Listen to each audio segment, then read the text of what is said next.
ফেসবুকের মাধ্যমে স্বপ্নের ঘর পেলেন এক দম্পতি। রঙিন টিনের ঘর পাশি 31 একটা ঘর রঙিন টিন দিয়ে দিছে। কেবল একটি ফেসবুক পোস্টের মাধ্যমে ছাই হওয়া ঘরে ফিরল রঙিন স্বপ্ন। তথ্য সংগ্রহ করে ফেসবুকে যখন আপলোড করে খুব দ্রুত সময় দেশ এবং দেশের বাইরে থেকে 1,64,000 টাকার ব্যবস্থা হয়। একটি মশার কয়েল দ্বারা সৃষ্ট দুর্ঘটনায় হারিয়ে যায় মাথা গোজার একমাত্র আশ্রয়স্থল। হতাশার অন্ধকারে ডুবে গিয়েছিল পরিবারটি, আর তখনই আলোর প্রদীপ হয়ে তাদের পাশে দাঁড়ান মানবতার এক ফেরিওয়ালা। ইসমাইল চাচার বাড়িঘর চোখের সামনে কিন্তু নিঃশেষ হয়ে যায়। সে পরিবার নিয়ে ও মানবতার জীবন যাপন করত।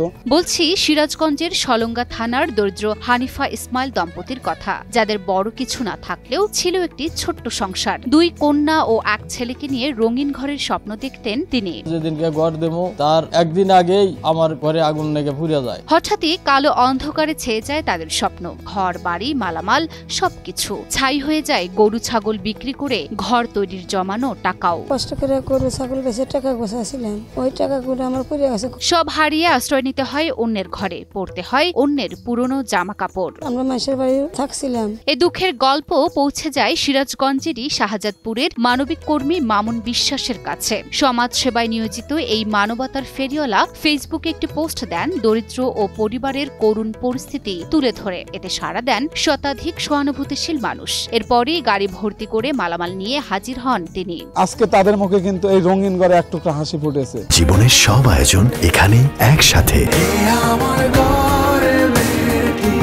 রঙিন টিনে মোড়া এক শান্তির আবাস গড়ে দেন মানবিক উদ্যোগের নায়ক মামুন। শুধু ঘর নয়, দেয়া হয় আসবাবপত্র, রান্নার সামগ্রী, কাপড় চোপড়, খাবার, এমনকি নগদ টাকাও। 3টা চকি, 3টা তশক, 6টা বালিশ, 2 বস্তা চাউল, তারপরে হাড়ি পাতিল আছে এগুলা দিছে। তারপরে 5টা লোকের পোশাক আদি সবকিছু দিয়ে দিছে। নগদ কিছু টাকা পয়সা দিছে। হানিফা ইসমাইল দম্পতি এখন নতুন ঘরে আবারও নতুন স্বপ্ন বুনছেন। সাহায্য দানকারীদের জন্য প্রাণ খুলে দোয়া করছেন তারা। আমি আল্লাহর কাছে কামনা করি, আর আপনারা যারা দান করছেন আপনারা সবাই জানি শান্তিতে থাকেন, আর আল্লাহ জানি কোনো বালা মুসিবত না দেয়। স্থানীয়রাও মামুন বিশ্বাসের মানবিক উদ্যোগের প্রশংসায় পঞ্চমুখ।